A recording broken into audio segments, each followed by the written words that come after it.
Welcome back to another episode of the Duff Pickem AllStars. The guy with the W on his hat there is Skinnnns. The guy above me, who just put his kid down, is Groady.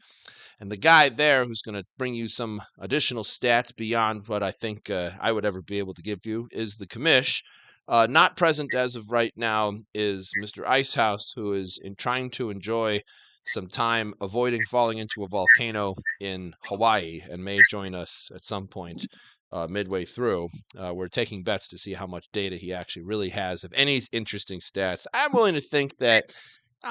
No, I'm not going to bet that he has anything. We're here to talk about Pick'em, though. We're here to talk about Pick'em and fantasy football and overall help you make money by listening to what these folks have to say compared to what I have to say. Last week, there were some awesome games. Commish, was there a game in particular that you caught your attention?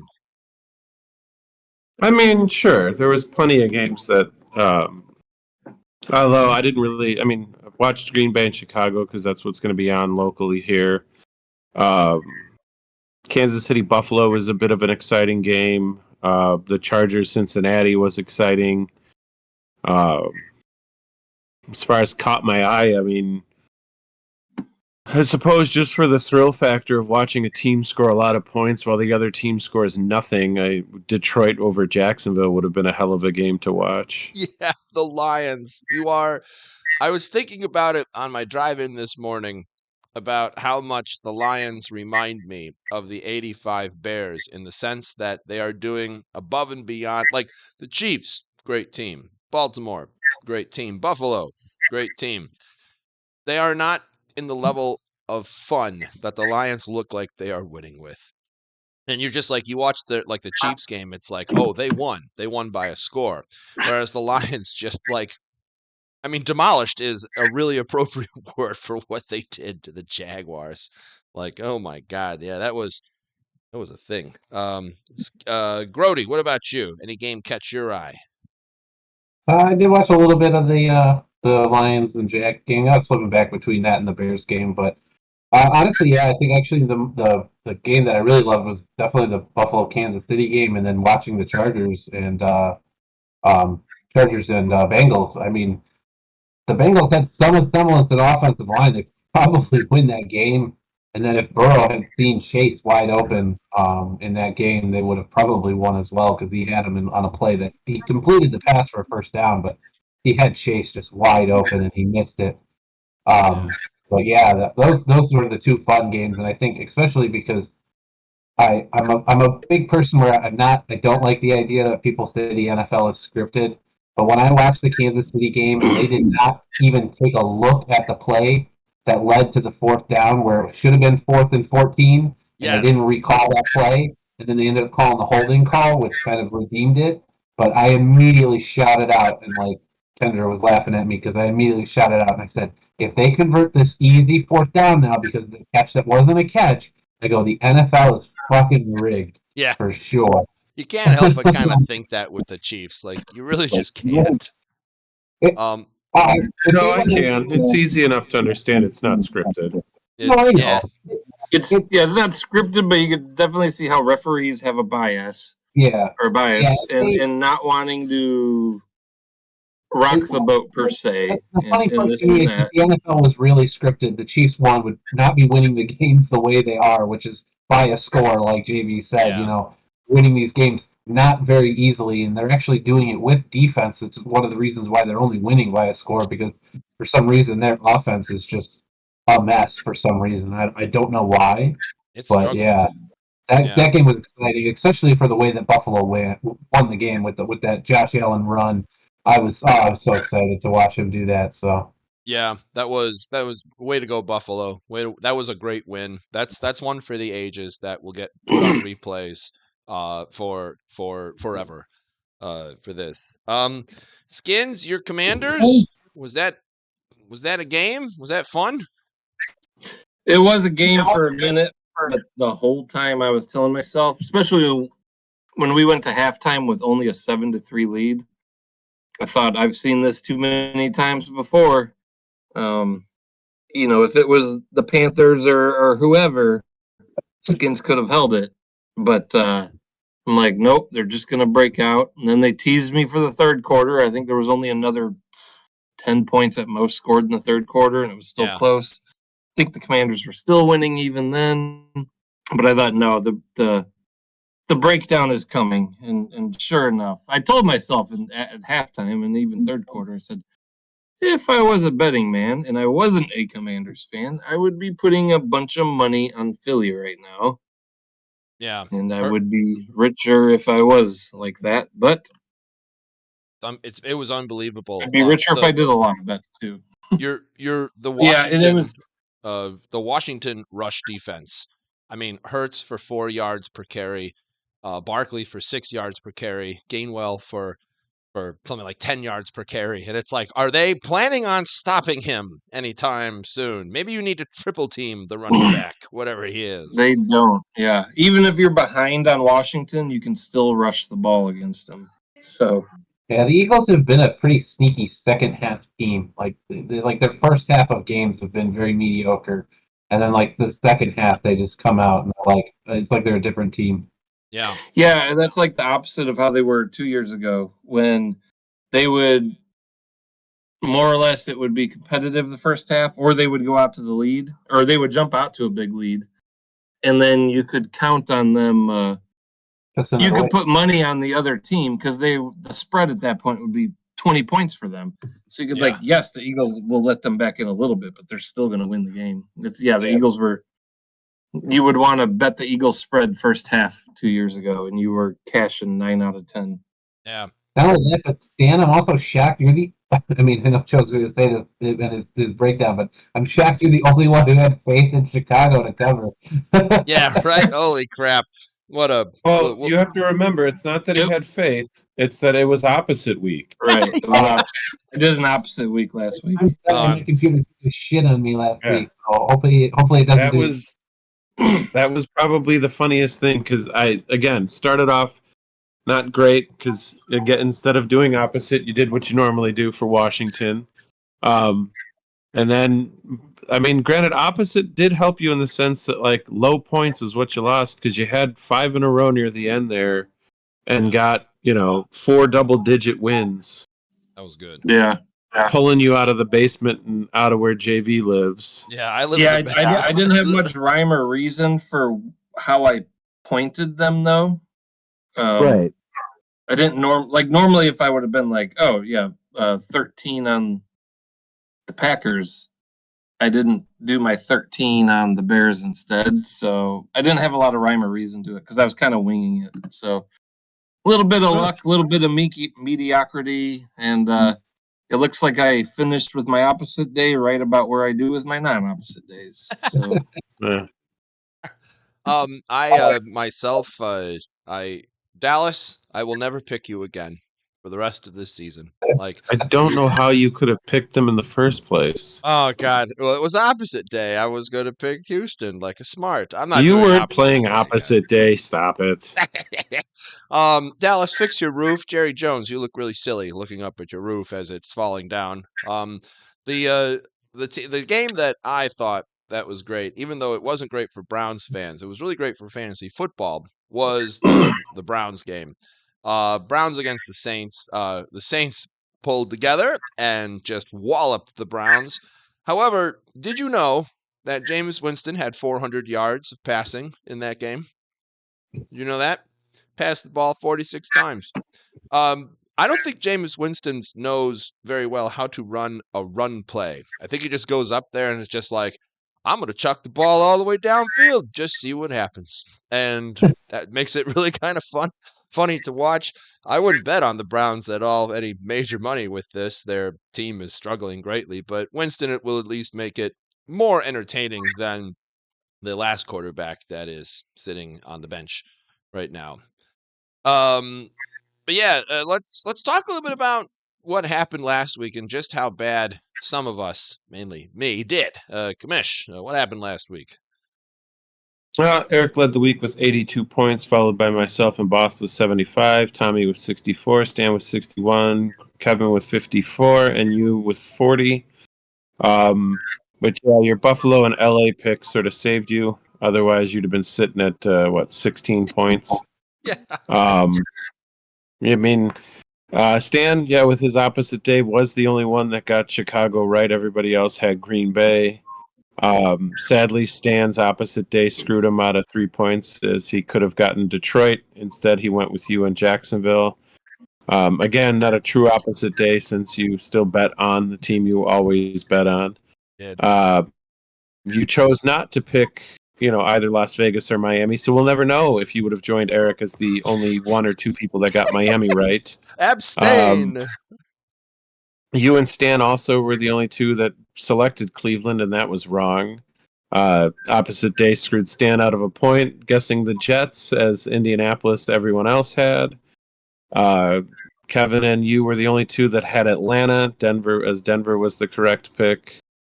Eric and Kevin were the only two who had any faith in Cincinnati, and that was wrong. There was no all right or all wrong for the week. Is Cincinnati out of the playoff running? Are they officially For out? I mean, they got a out snowball's chance in hell of making it, but favorites 10, underdogs 4 for the week. Oh, underdogs only 4. Wow, another week like that. It was an underdog week before that, right? Or was it this favorite week? It was. No, it was 9 underdogs last week. Yeah. Yeah, it was 5 and 9 last week. The week prior to that, though, was 10 or only 5 underdogs. So I say 10 and 5. It's been mostly a favorite season, as on the season, 91 favorites, 73 underdogs, and 2 pushes. 2 pushes. But as far as our points go, Eric is out to a commanding lead of 798 points, followed by me with 727, followed by Kevin with 712, Tommy with 701, Stan with 672, Boss with 663, and JV bringing up dead last with 612. Oh gosh, yeah. We should probably do double opposite day. Yeah, right. We need to get Eric in here one time just to see the strategy here. Is it an aberration? Is there something to it? What is happening? Eric, just give him a weekend where he forgets. He hasn't had one yet. He's gonna not make picks one time. I don't Holidays know. are coming up. He's got a kid. I don't know what horseshoe he's got up his butt, but shit. I mean, he needs to get on here so that way I can copy his pick. Well, he should actually be betting, is what he should be doing. No kidding. Yeah, look at that. Does he have the best or the least? Yeah, win-loss. Yes, he's got the best win-loss. What is I will say it's funny. This past weekend, as upset as I was that field goal was blocked by the Packers and the Bears lost, I did a money line bet for every game on Sunday, I think, except for the night game. And with that one, Packers winning, I had all the noon games right.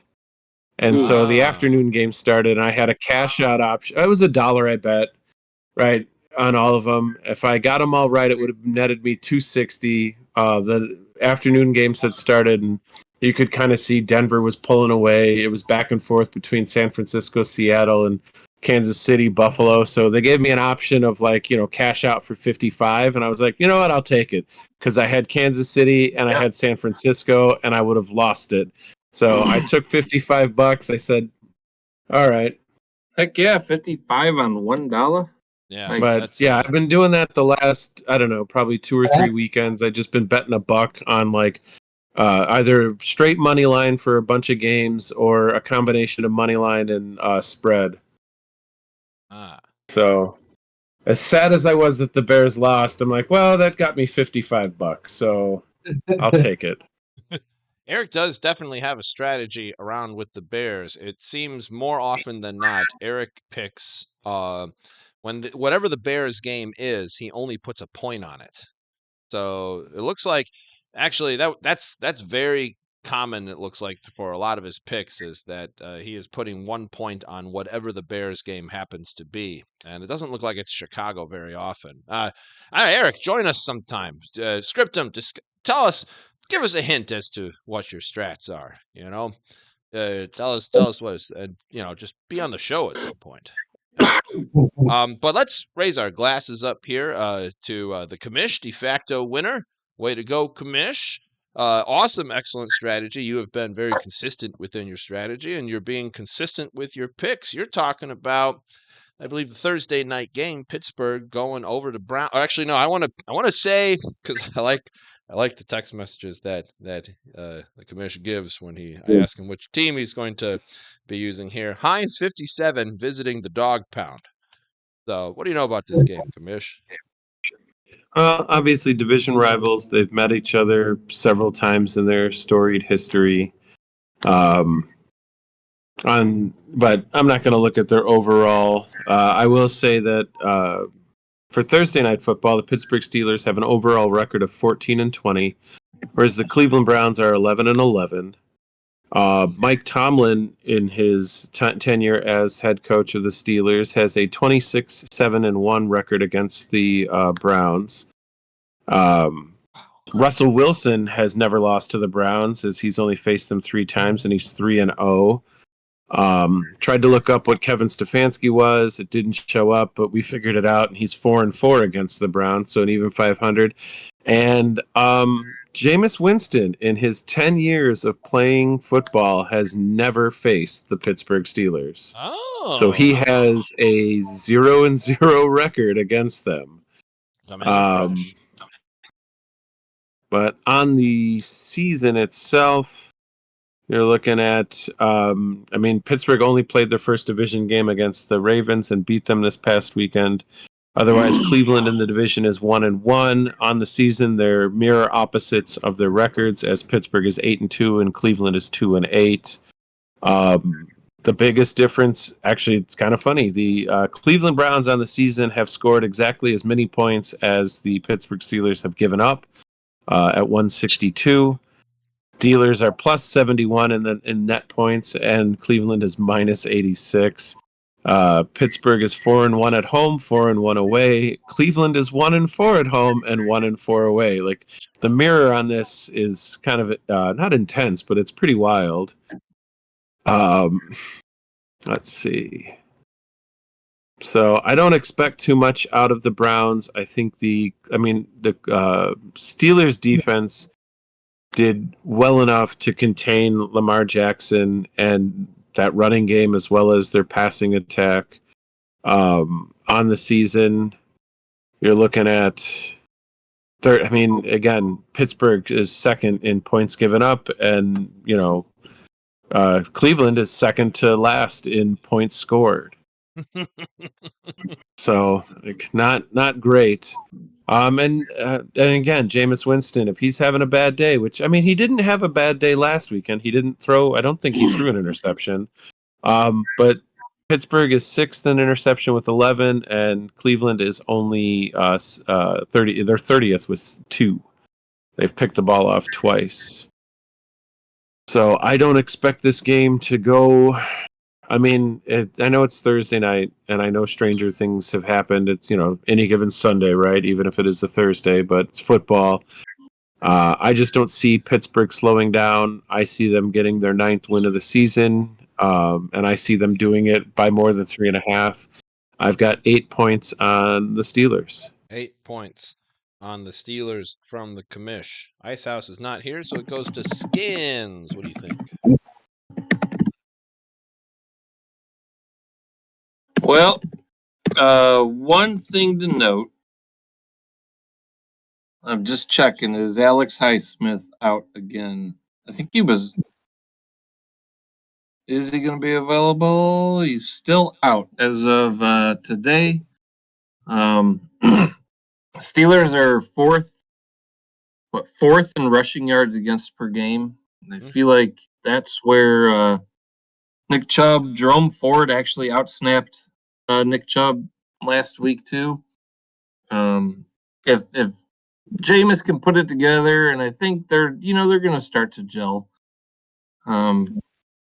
I think they can keep it close. So I'm gonna I'll start the week with an 8 on Cleveland. 8 on the Browns. Very interesting. All right. Some opposition there. Groady.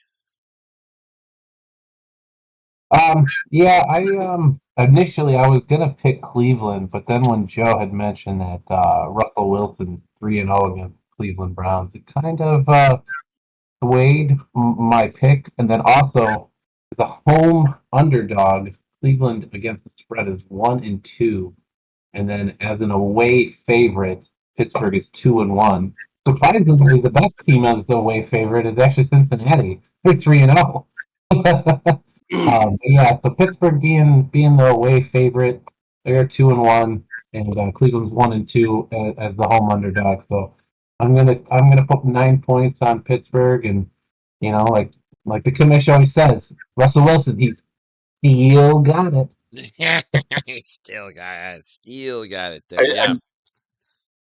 I do want to add one quick thing. I just pulled up the weather report. There was a 95% definite rain showers. Yes, it's Definite rain snow. showers, 16-mile-an-hour winds, and Definitely taking Pittsburgh now.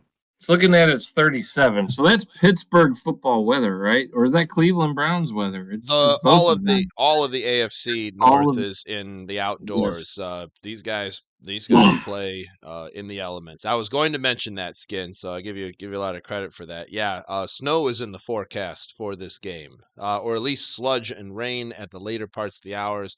We're scheduled in Cleveland to get somewhere between 1.5 to 2.5 inches of snow starting at around 3 or 4 o'clock p.m. So there could be some flurries in the air. Probably this is how both these teams thrive. These are grounded pound teams. And I want to give a shout out on the Steelers in particular to their kicker, who is scoring so many points for the Steelers. I mean, Boswell's just doing an awesome job. I don't know how many points on the season he's scored, but it seems like it's just been a lot of them, maybe even 50% of them. So way to go, man. These are two teams that like to fight each other and they like to beat each other in each other's stadiums. So that's my reason for picking Pittsburgh. In addition to their defense just looks elite.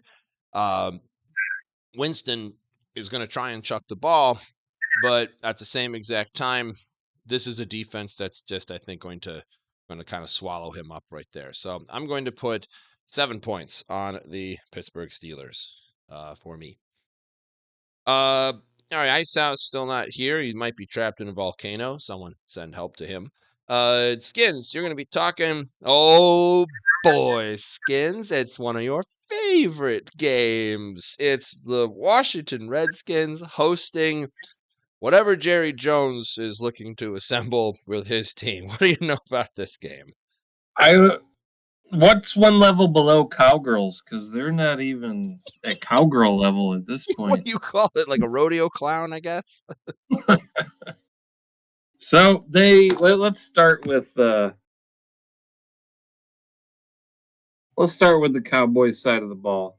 Cooper Rush entered the last 3 weeks when he came in for Prescott in week 9. He's completed less than 60% of his passes. He has just 2 touchdowns and 1 interception. But in the units average 16 points for his 2 starts he did have.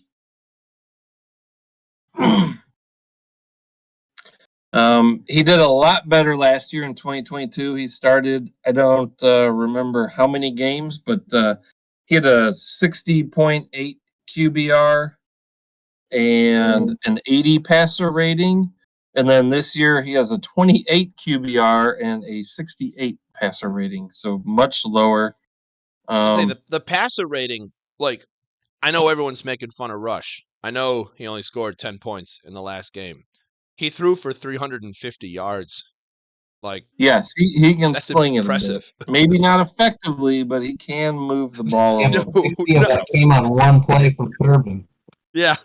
Yeah. So, but granted, 2022 when he played a bunch, the team had a bit more firepower and better offensive weapons. So, needless to say, this year, Rush isn't doing much, and he is at negative 29.8 EPA per play. He's 54th among all quarterbacks this season. I don't know how many quarterbacks have played, but it's probably right around 54. Going to Dallas's rushing on the year, they're 30th with 81 yards per game. They've only got over 100 yards 3 times this season. Surprisingly, the Commanders, this could be favorable for the Commanders, even though they are 30th in rush defense. So we got 30th in rush offense versus 30th in rush defense. Oh, boy. But it could be said the Cowboys did go up against some quality defenses, like the Eagles, Texans, Niners, Lions. The Commanders have given up 100 yards in every game except Week 7 against the Panthers. They gave up 95 to the Panthers. No kidding. So, Cowboys, they got 100 yards 3 times this season. Commanders have given up 100 every game this season. Almost every, except the Panthers, doesn't count, even though it was still 95. So, put Rico Dowdle in your flex position this week. No kidding. Because it should be looking good. The bad part about Dallas is their red zone efficiency is also terrible. So on the chances they are able to get there, they're only succeeding in 40% of the red zone trips for a touchdown. If you narrow it down to the last 3 games, they're tied for 27th. So they're just sitting there right at about where they have been all season. Meanwhile, you're going to see a running theme here. The Commanders' defense has similar problems keeping opponents out of the end zone when they do get to the red zone. They are middle of the league in points allowed per game, but when it comes to teams getting into the red zone, they are 27th. So we have a big battle this week of a movable force versus a stoppable object. I don't remember what game it was we talked about last week that was like that and how it turned out, but that was 2 weekends ago. It was the Giants versus Carolina in Germany. Oh yeah. Oh, that's right. And that one worked. Carolina won in overtime. Yeah. So that stoppable force was stopped by the movable object. Well then. So if we're going to get into the preview, the most recent games, Dallas started out the season pretty good, 3-2. And then they hit the skids, losing to Lions, Niners, Falcons, Eagles. They're in a 5-game losing streak. All good teams right now. Yes. When you include the Texans last week, Cowboys were within 17-10 at the break. And then they just gave up 17 unanswered to go the rest of that way. Washington took another defeat last week, this time against the Eagles. So far this year, they've lost to the Ravens, Steelers, and Eagles. All the other teams they've beat were all beatable teams as well. So that's what the Commanders are going up against this week. Cowboys are definitely in that beatable team range. But seeing as how we have all these movable objects and these stoppable forces, I mean, how could you pick the Commanders, especially with a double-digit spread? But really, there's no other way to go about it. I mean, you just have to pick the Dallas. Oh, I'm sorry. Did I say Dallas? No. We're picking Washington. Oh, there it is. There it is. Classy. Very classy. That was very sneaky for that one. That's max points. For this week, it's 13. And the 13 max points, this is the first week by Mageddon, as there are 6 teams on bye. That would be Atlanta, Buffalo, Cincinnati, New York Jets, New Orleans, and Jacksonville. So we've got a max points on the Washington Commanders over the Rodeo Clowns. Groady. Yeah, Washington at home is 4-1 against the spread as a favorite. Their only loss coming against Pittsburgh. Obviously, if they'd been able to get into field goal range, they'd be 5-0. And Dallas is just terrible. I mean, everybody pretty much said that CeeDee Lamb had pretty much quit on the team in that game against Houston. Yeah. So when you lose your top target, I mean, I don't care how if you throw for 300 yards or not, you're still not going to be able to, do much because you're not going to have that one guy that's going to get you open in the end zone. So I have 1 point on it being, or 2 points on it being the second biggest spread, and I got it on Washington. They had a 10-point spread earlier in the year that they covered as well. So it was against Carolina, but Dallas is right there with Carolina. All right, so we got a max points on Washington, then a deuce drop on Washington. I created a TikTok yesterday because I somewhat know what I'm doing with that. I couldn't stop laughing at what Jerry Jones looked like the first moment he saw his roof falling down. I just couldn't stop laughing, so I made it a Who Wants to Be a Millionaire thing as to what do you think Jerry Jones is thinking? Is he looking at YouTube videos of cats? Is he wondering where he can get propane and propane accessories? Like, what do you think?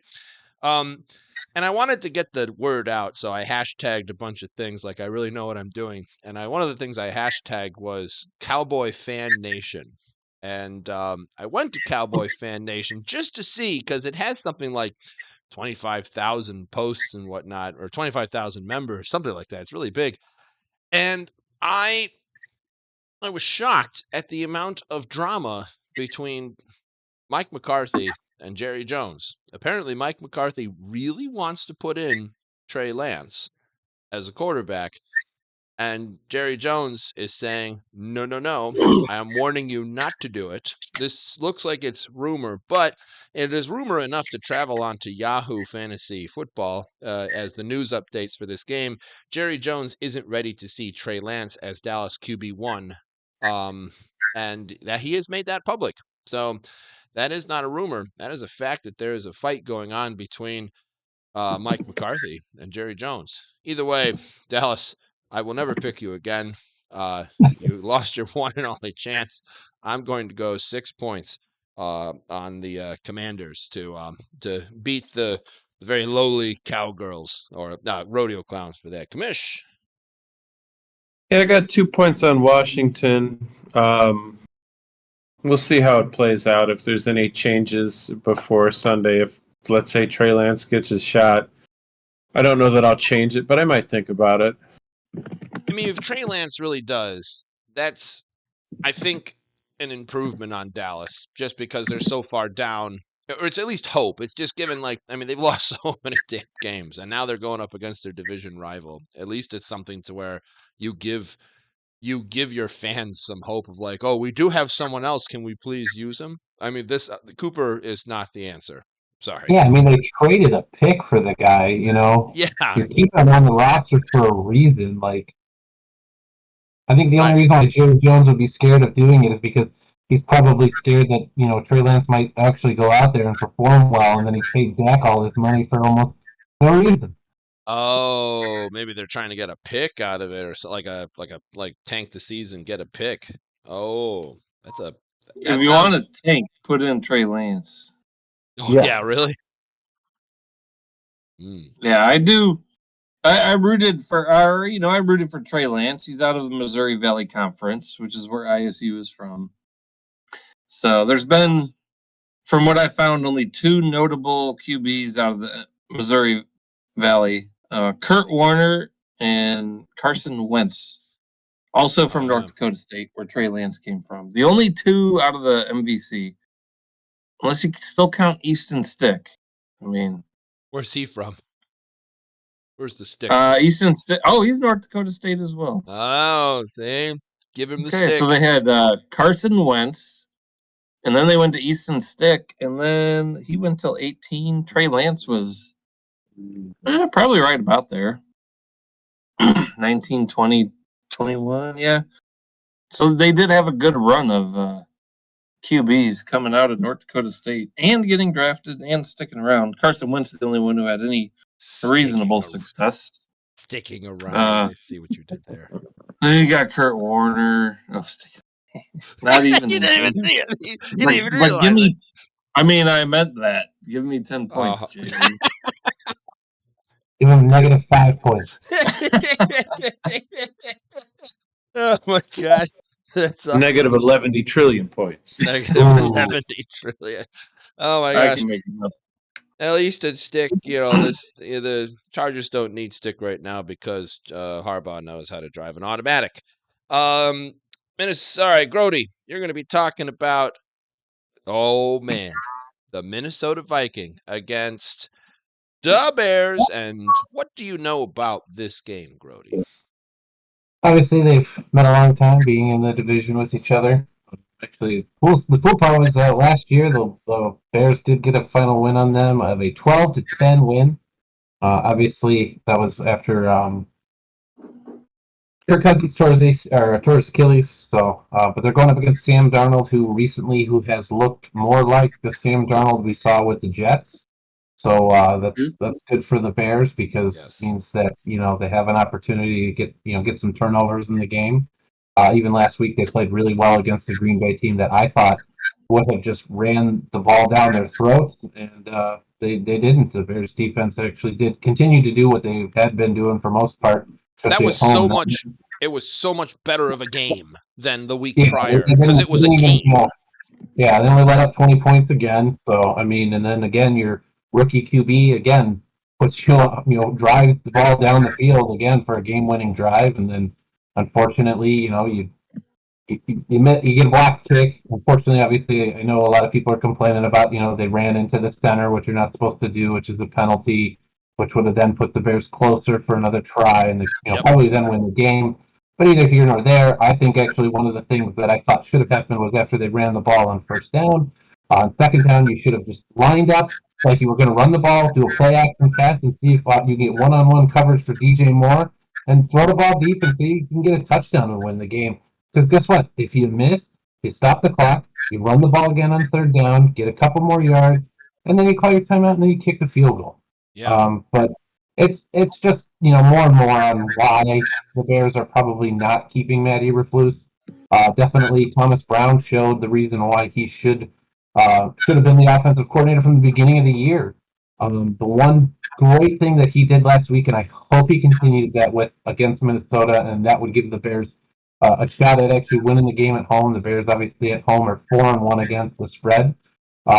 So and that holds well for them at 3.5 right now, because I mean, even if they lose to the Vikings, they could lose by 3 and still cover.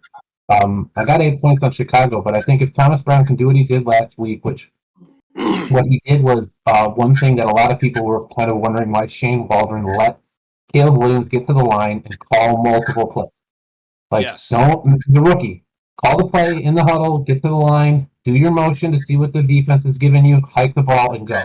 And they did a lot more of that where there was just one play called. They did a couple times where he had the audible chance, but he made the game easy for him. They looked good. I mean, obviously, they didn't score. They could have hopefully scored more points and won the game, but for a team that just got a new offensive play caller to have put up 19 points and then also have your QB put you in a position to potentially win the game, on 1 week, I'm hopeful to see this second week for more improvement. The offense itself, obviously, you got your 2 tackles back, looks a lot better. The guys looked like they were, ready to play. So hopefully they can keep that up, and I think they could win against the Vikings. The Vikings, unfortunately, like I said, haven't been playing that well. Sam Darnold's kind of regressed a little bit, turning the ball over a lot. So I think they could win this game. Like I said, I got 8 points on Chicago, and we'll see.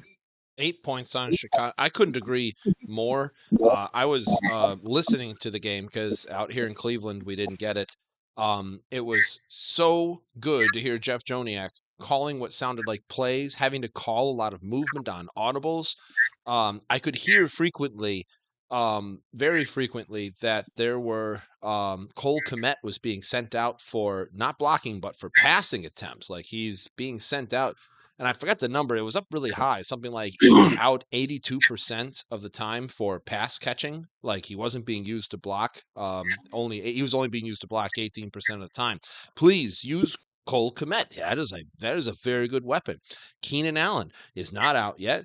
Moore looks great. Like we have people. There is a team that is here, and it was yes, we lost by a block kick. I get it, but at the same time, it was a game the entire way through. It was exciting. It was back and forth. It was entertaining. And I'm thinking this, even though the Bears lost, this is the thing they need to get out of that slump of that since has happened since they lost to that Hail Mary against the Washington Commanders. So I'm right there with you on that one. I'm going to go for Chicago, and I'm going to go for Chicago for 5 points for that game. Commish, what do you think? The offense looked terrible before that Hail Mary, right? I know. That offense was trash that entire game It just seems though that the Bears have just against the been in a slump Commanders. the entire Like, time, though. yeah, they fell out of rhythm because of the bye week. The Yeah. bye week didn't do them any favors. They had back-to-back games of putting up 5 touchdowns, and then the bye week happened. They get out of the bye week and they do terrible. No, the biggest thing that's going to help the Bears this weekend is the biggest thing that the Bears don't do, and that is blitz. Sam Darnold, when facing a blitz, has a damn near perfect passer rating. When he doesn't have a blitz, he is the Sam Darnold of old. His passer rating is not good. Oh, he's on the fly So QB. if the Bears have watched film, if the Bears have seen stats, and they see that one, they will know 4-man rush, that's it. And Sam Darnold is going to do what Sam Darnold does worst, and that is turn the ball over. Oh, interesting. So I got, I believe, 9 points on the game. Yes, and I've got it on Chicago. 9 points on Chicago for that. That's so cool to. There are some people that can plan things out a little bit, and then there's some folks that can act on the fly. I also was listening recently to a Packers game. I forgot which one it was, but they mentioned, the radio announcers have mentioned a rare Packers blitz. So Bears and Packers must be two teams that don't blitz all that often in terms of when they play. Cool. That's actually cool to hear. Skinnnns, we all bet on the Bears. Chance to be a contrarian. Ooh, I'm still decided. I'm putting low numbers on it. I do want to go Chicago just because I think they're still motivated. They're not dying just yet. They got Minnesota 2 out of the next 4 games. They got Detroit for one of them, and then a 5-5 San Francisco team out of the other. So if they win this Minnesota one, I think they're going to go into the game thinking, hey, if we can win this, we can possibly win 3 out of the next 4. Are they beating Detroit? We'll just say no, but anything's possible. But if they beat Minnesota here, they could win 3 out of the next 4, and that's enough to keep a lot of NFL players from not quitting. So they're going to go into this game. I think they're going to go in tough. If they lose this one, I think everything for the next Minnesota game 3 weeks from now is out the window. But until then, I'm still going to keep it on the Bears, but I'm only putting 4 on them. Only 4 with the Bears. That's good. We're mainly on a lot of the same sides with this here. Great minds must think alike. Let's see if I can throw a little bit of that off with this. Actually, no, there's not going to be. As being the person who's in last place, I was between talking about the Giants, who are going to be putting in a new quarterback like it matters, or talking about the Lions. And as someone who, the Bears play the Lions twice a year in the past, the Lions have been somewhat of an easier team to beat. And no, that's not this year. The Lions are an amazing powerhouse of a team. They are in a league all of their own. Everything that they're doing is, especially in their running game, their running back committee, Gibbs and Montgomery, ex-Bear Montgomery, is just awesome. They are the running back. They are both running backs in the top 5 for fantasy picks every single week. That's so rare to see a duo doing that. But then you just have a defense that can't be run on. You have a defense that's hard to pass on. They're not impossible. If you were to beat the Lions, that would be how you do it. You can't run on them. Their run defense is just too darn good. Their offensive line is doing an amazing job giving Goff the time to be able to launch passes where he needs to. His offense is just doing amazing. And I think Detroit stands a really good chance of just outright winning this game. Now, the Colts, on the other hand, Anthony Richardson is a scary person to look at right now regarding pick'em or fantasy, because he has looked good in the last couple of weeks, like damn good. But there are those weeks prior where it's like, what's happening? Why are we in the quarterback 25 range for this here? And part of me just says I don't exactly trust what's happening. I think the Colts are they're too new, they're too reforming, and the Lions look like they are in charge. More so than anything, they look like they are having fun as they steamroll some of their components. Like the Jaguars game, which I remember looking at that in between the Browns game, and I was just like, "Holy crap! What 52? We didn't want to let up on the gas. Poor Jaguars." No, they didn't want to. So, 83% of people are picking Detroit. Detroit's line looks healthy. Indianapolis, the Colts don't look that unhealthy either in terms of where they've got some injuries a little bit on the guard side of the fence. The other thing I was kind of surprised to see, if you go to the NFL football database between these two teams, they track them all the way back to Baltimore. These are two teams that do not play each other very often in years past, dating all the way back to 1950. There's not a lot of animosity between the two teams, with the Colts leading 22-20 with two ties in the middle of that. Over-under-wise, though, it is worth noting Detroit is eight wins on the over-under as a pick. Indy is 7 wins over-under as a pick. So either one of these two teams do have a positive win record, which one you pick. But I can't help myself with an 8-point spread even. I'm going to go for the Lions for 8 points. Commish. Yeah, the way they handled Jacksonville, I got 3 points on Detroit. 3 points on Detroit. Skinnnns. On one hand, Indy beat the Jets by 1 point. Oh, well. Yes. But then they lose to Buffalo by 10. They lose to Minnesota by 8. They lose to Houston by 3. And then they beat Miami, just a crappy Miami. I mean, it's like they're all over the board. None of these wins, losses make sense for the Colts. It's Flacco, it's Richardson, it's up and down. Who are they playing? They're not very predictable. None of this is predictable. This could be.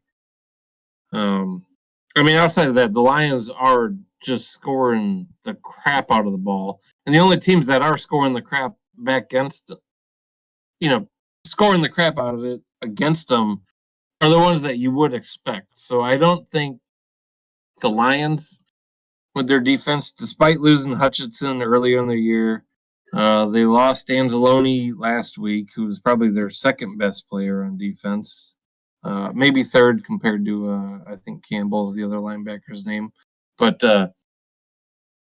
it's just, they're all over the map. But I think Detroit should be able to score enough that I don't think, what can Indy do against even an average defense? So I'm going to put 9 on Detroit here. 9 on Detroit. And you're right. The last 5 games, Detroit scored 52, 26, 24, 52, 31. They are scoring on a lot of these teams, and those are all wins in that category. Groady, we're all on Detroit's side. Chance to be a contrarian.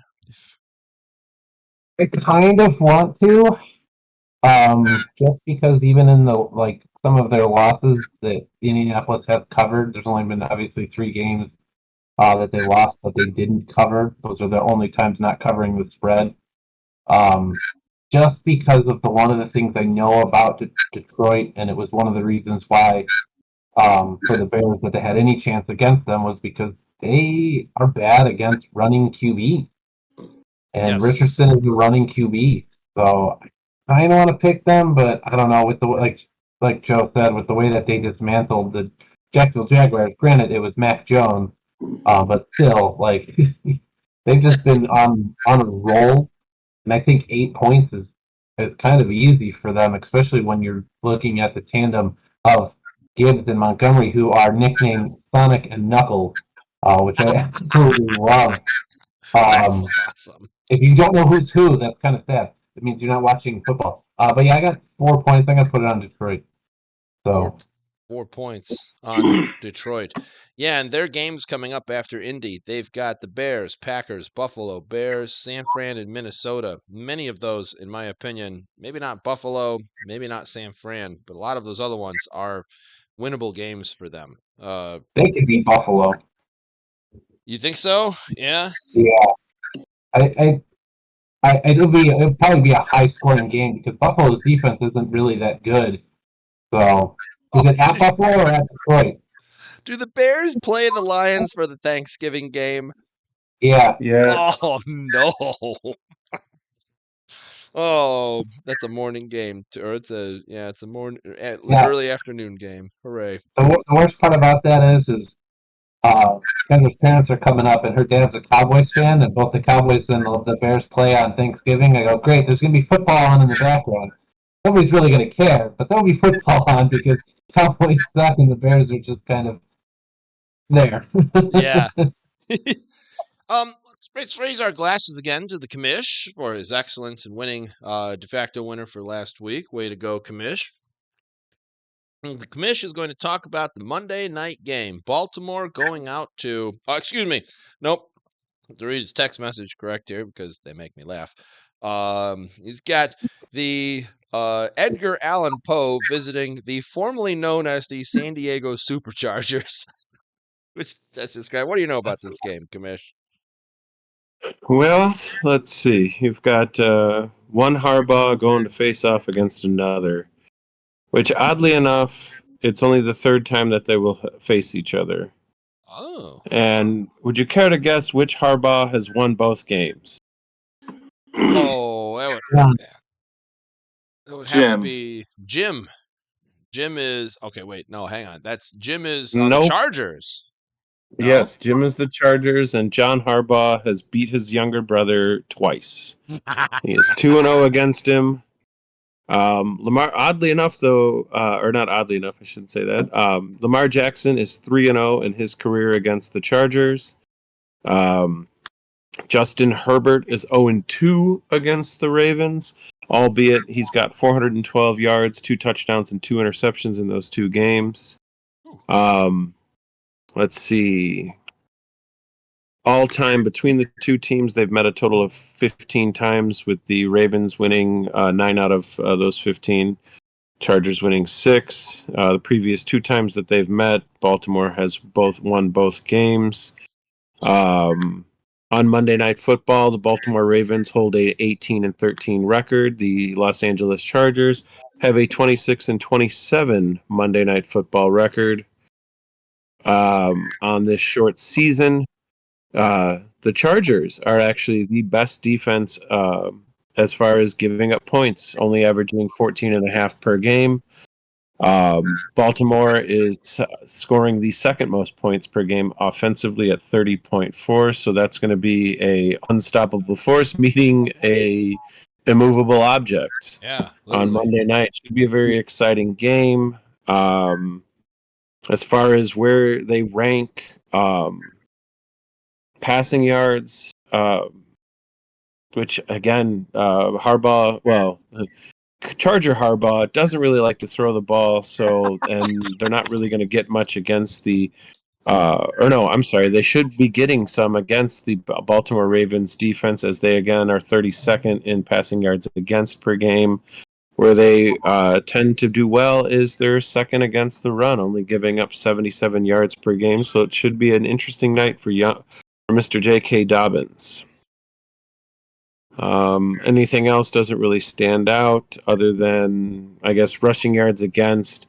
Chargers aren't doing too bad. They're 11th, giving up 110, and the rushing attack for the Baltimore Ravens is second, going with 177 yards per game. On the season for Monday night games, though, the favorite is 9 has won 9 times out of 14. 9-5 is what they are against the spread. It is a 3-point spread. I've got 11 points, and I'm throwing it on John Harbaugh to keep his undefeatedness against his brother alive and going up 3-0 against him. Ooh, 3 points on John Harbaugh and the core. No, 11 points. Oh, 11 points. 11. I was the 3-point spread. Yes, 3-point spread. Harbaugh's won twice, 11 points on Baltimore and John Harbaugh for that. That's good for that. We go to Skinnnns. Yeah, I'm looking at the Chargers. This might be a bit of recency bias. I think their defense can keep it in them enough to keep it within 3. If not outright win the game. You got Baltimore traveling cross country. A little bit of that. Baltimore will be looking for their they've lost 2 in a row now, right? Yes. Yeah, so there's a little bit of that too. It doesn't mean LA's gonna be playing much less harder. I mean, obviously, but will Baltimore be? But I don't know. I like the Chargers defense, but I do like their offense starting to click. They've scored 23 or more 4 out of their last 5 games. The only one not being a loss to Arizona. Which almost doesn't make sense in some ways because, I mean, Arizona, especially at that time, was not looking. They were looking about as middling as Indianapolis kind of is. So yeah, I mean they were looking. I mean, heck, the Chargers gave up. Well, they gave up 10 to Cleveland, but even still, Cleveland's a middling defense. Chargers still scored 27 against them. Put in a primetime game. I'm gonna take the underdog at home, and I'm gonna put 6 on the Chargers here. Put 6 on the Chargers for that. Right, Groady. Yeah, I think with the just like the Bengals having some kicking woes against the Chargers, Baltimore's been having Justin Tucker, who's had some kicking woes as well. I think just with the way that the Chargers defense has been playing, I got 11 points I'm gonna put on Chargers to beat Baltimore. 11 points on the Chargers to beat Baltimore. I heard something funny today. I threw it in the text messages, and it was that people were calling this the Har Bowl. And I was like, very clever for that. Yeah, this is such a hard one. 69% of people are going for Baltimore. That alone is kind of an omen some way. I like the Chargers in general. Something has clicked after their bye week to where Jim Harbaugh suddenly realized that they have wide receivers and that they can use them, which is kind of I know this is bye week craziness, so if you're looking for people to pick up, there's probably some folks on the Chargers who might be worth just looking for that in terms of picking up. Tight ends and wide receivers for that matter.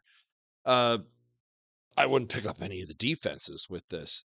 This is so hard. I'm actually I'm thinking the opposite of opposites week in some ways with this. I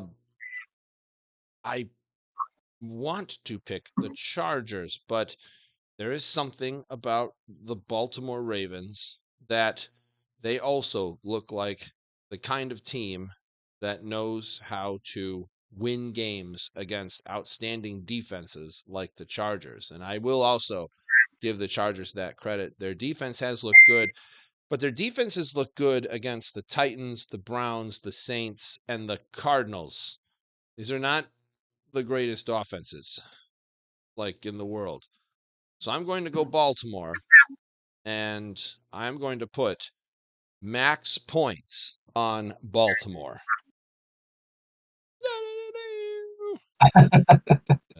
No, dude. There, no. There we go. There, get a couple of that one. I did not see that coming. I wasn't ready for it. That's I also like to end the week big for that there. So that's my way of doing it because this is the one week out of the year where I don't put max points on Miles Jack. So Chargers, please don't let me down. It seems like every week that I either do or don't pick you, you've let me down in the past. So don't do that. All right, time for quick picks. Short list, quick picks, quick picks. Commish, Miami hosting New England.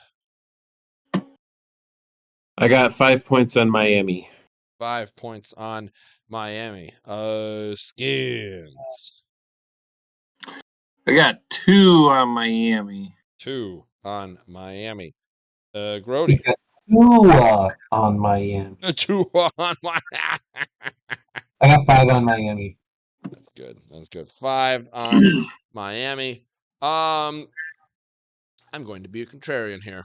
I'm going to put 3 on New England. Oh, like it really matters with those low numbers. Skinnnns, you have the who's the Tampa Bay is going to New York to face who is their new Danny DeVito? Yeah, Danny Tommy DeVito. Tommy DeVito, Danny DeVito's cousin. All right, so Skinnnns, what do you think of this? Yep, they're gonna face Danny DeVito in the first half, and then Drew Lock in the second. So give me 12 on Tampa. 12 on Tampa Bay. Groady. Yeah, I got 7 on Baker Mayfield. 7 on Baker Mayfield. Man, this 1 point on the G-Men. 1 point on the Giants for this. There's a lot of faith in that one there. Commish. Tampa Bay's coming off a bye week, and Mike Evans is back. I got 7 points on Tampa. Oh, 7 on my 1 point's going to be decimated there. Ugh. The Groady, you've got Kansas City going to Carolina. I got 1 point on Carolina. Yeah, that on Carolina. Yep. I think that's an 11-point spread. Kansas City doesn't cover 11-point spread. I'm gonna drop a deuce on Carolina for this. Commish. Well, so far in the season, spreads that are greater than 10 points for us are 2 for 2. And while Kansas City doesn't cover big spreads, Carolina's a piece of shit. So I got 1 point on Kansas City. 1 point on Kansas City. I like that. Skinnnns. This is the week that Andy Reid and the Chiefs finally cover a double point spread. This is the week. It's gonna happen. Why wouldn't you put your max points on it then? Ooh. I got 10 on it. Oh, 10 on the Chiefs. Oh my goodness. Oh my, I'm getting the vapors over there from that pick. Holy cow. All right, I've got division rivals Houston hosting Tennessee. I don't know what's happening in Tennessee, but I don't like it. 4 points on Houston. Commish. I got 4 points as well on Houston. 4 points on Houston. Great minds think alike. Skinnnns. Oh, this could go either way. I'm going to put 3 on Tennessee. 3 on the Will Levis experience. Groady. I got 3 on Well, Houston. now that you put it that way, it just makes me think I should make it -3 versus 3. Just Groady. pick the Titans and don't Get put a them net positive of 3 of Will Levis loses. Grow, did you say you put 3 on Tennessee? 3 on Houston. 2 Houston. Yeah.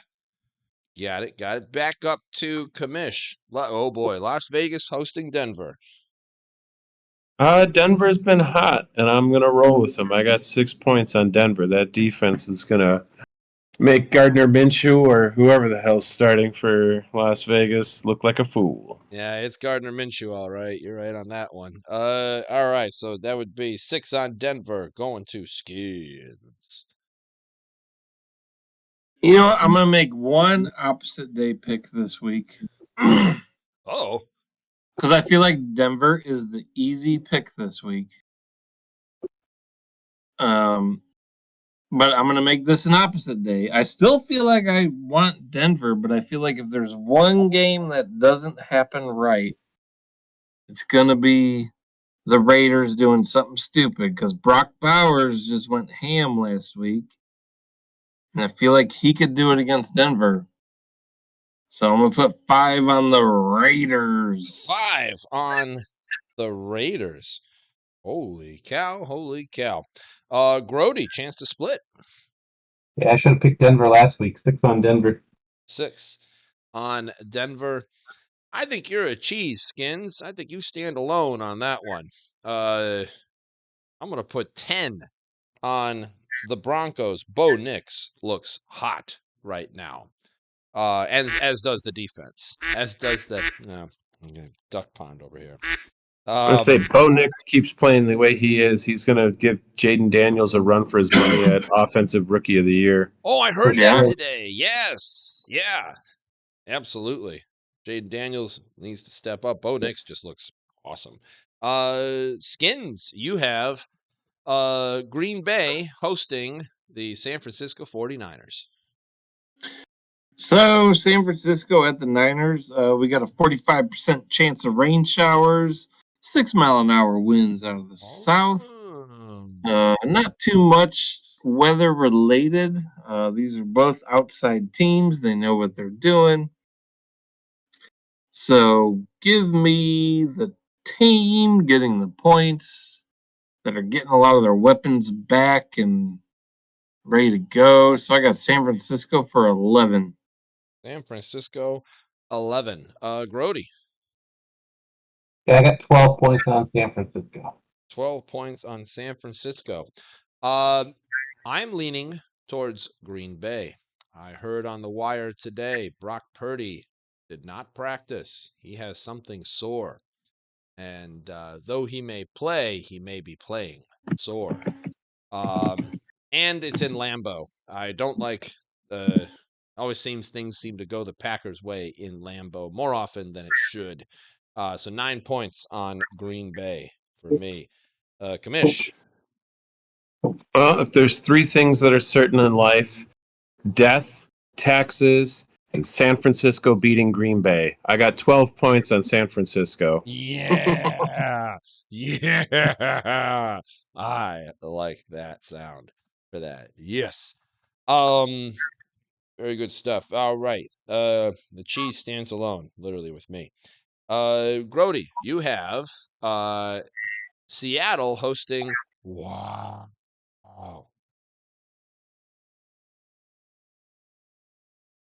Second 1 second. Oh, you're good. Max Gifted. points on wow. Oh, max points on wow. Holy cow. I am going to join you. But not with the max points, but somewhere up there pretty high. I'm going to go. Oh no, I'm going to do Dollar Yo on wow. Commish. I got max points on this game as well. Seattle's coming off a huge win against San Francisco, and it's in Seattle, so I'm taking Geno's East. Ooh. Going with the 12th man on that one. I like that. Skinnnns. Oh, give me the team from Washington. Oh, that was good. Oh my God, he didn't fall in. Well, boss, you have to make all of your picks now. No. That's like 2 minutes. The next 2 seconds. Go. Chris, you just missed my good one. I had a good one. It's Arizona versus Seattle. And I picked the team from Washington.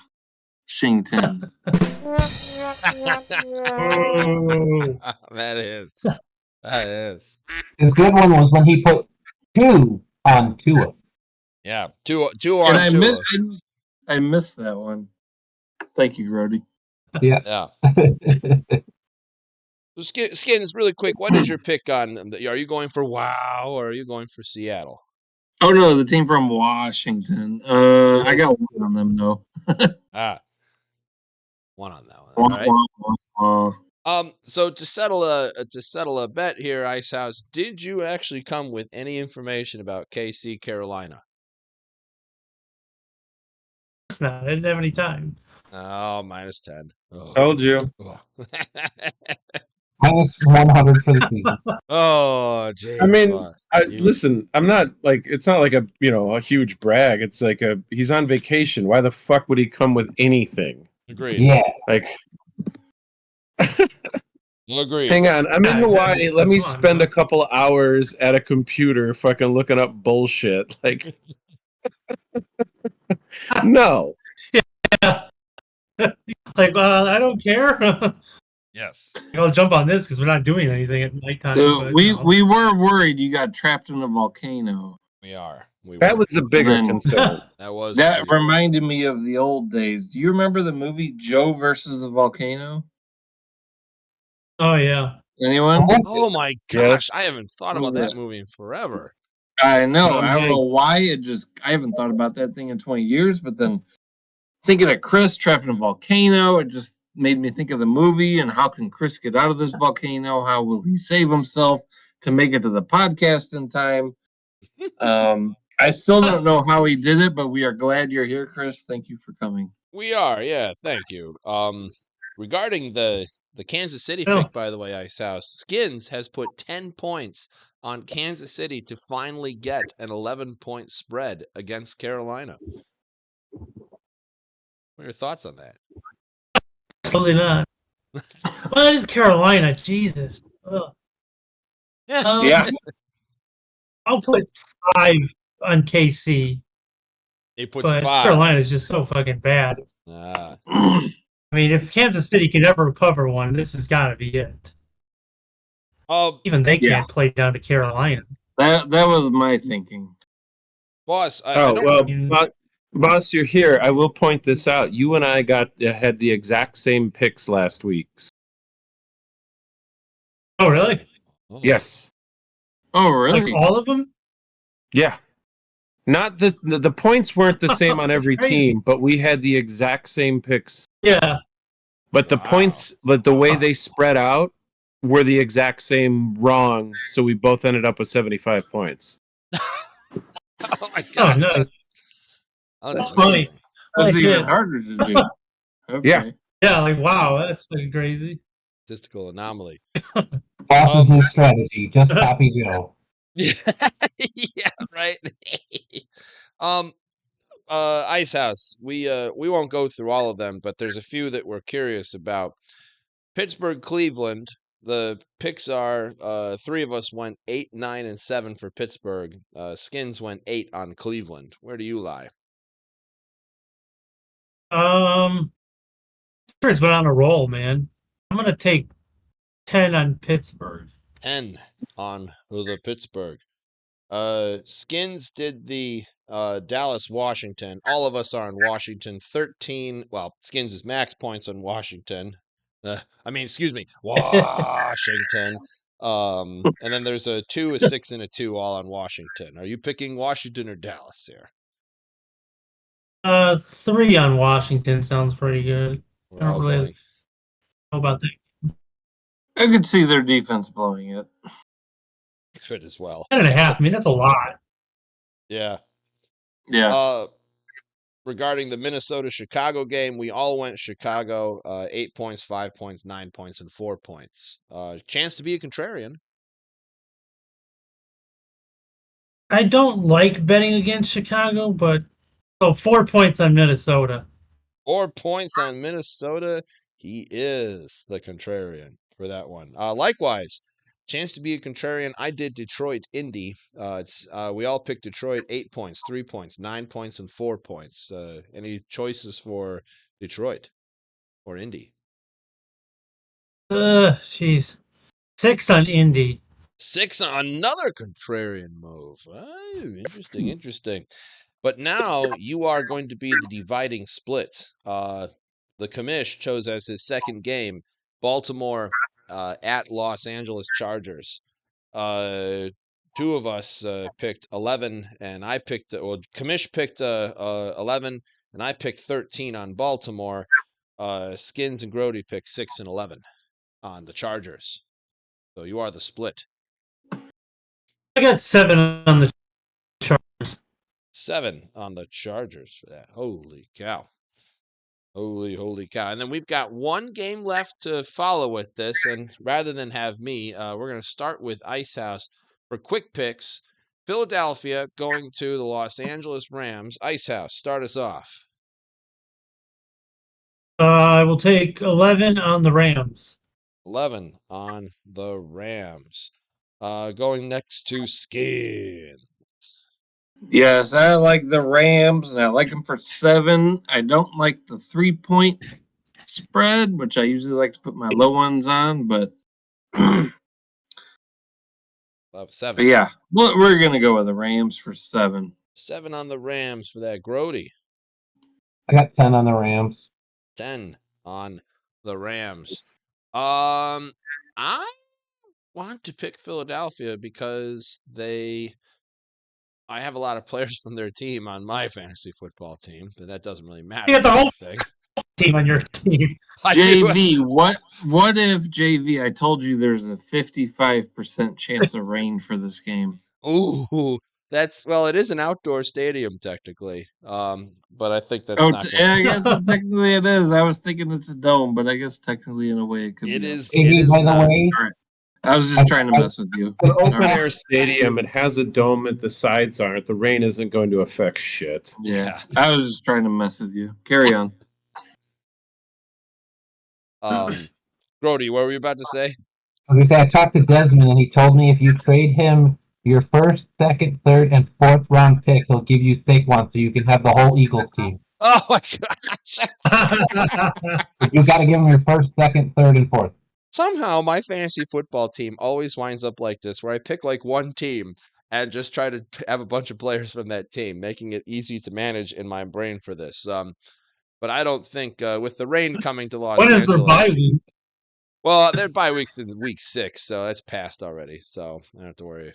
Okay, so you're already done with that. Yeah, and they have an easy schedule, which was my other reason for we're picking a lot of players. But no, I'm going to go with the Rams for 12 points. I don't think Philadelphia is. It's going to be a hard game for them. I hope it's a high-scoring game, but the Rams will win. Then Commish. I got 10 points on Philadelphia.